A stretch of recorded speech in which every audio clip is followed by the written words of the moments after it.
All right, you won't be able to miss the smell of lavender at the Denver Botanic Gardens. Yes, they are hosting their Lavender Festival at Chatfield Farms. Good. Here to talk about it this morning is Erin Bird. Good morning. Hello. Good morning. You brought beautiful, beautiful props. Yes, with I have you. some visual aids today, fragrant visual aids. Talk about why lavender is so important to plant, first of all. Lavender is a plant that grows really well in Colorado. Like you often think of southern France when you think of just the massive fields, but it's a very hardy plant once you get it established. It needs very little care, especially in these drought times. Yeah. It'll do fine. It's fragrant, it has culinary herbal purposes, and the pollinators love it.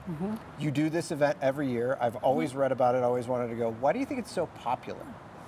It is, I think, just like a really great summer event because it's outside, you have the beautiful farm that you're strolling, kind of a quintessential Colorado setting, and then you have over 2,000 lavender plants that you can stroll. There's live music, food and beverage, activities for kids, something for everyone. I love these pictures right now. Obviously, it's very popular. You have a bunch of booths that are set up out there as well. And you talked about pollinators. That is so important because our pollinators need all the help they can get right now.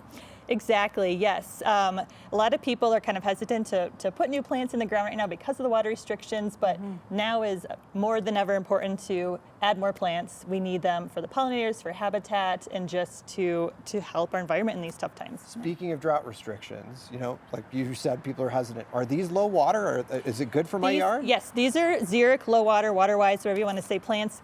As if with, same with any plant, they do require a fair amount of water to get them established, but then like in season 2 and 3, then they're very hardy, low water.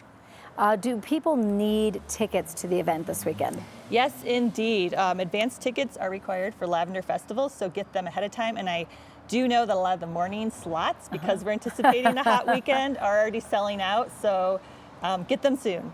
You'll have ice cold beverages, lavender Yes, beverages. I'm exactly. sure that Lavender people beer, lavender cider. Lavender of beer. course. I'm there.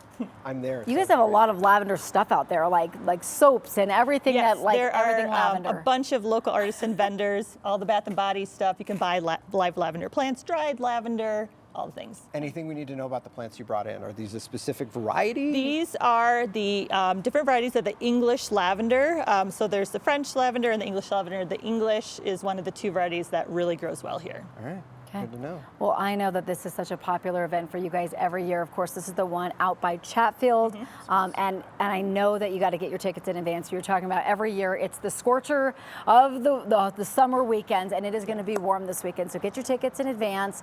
Go in the morning if you can. Where can people get more information? BotanicGardens.org. Easy. Perfect. Easy.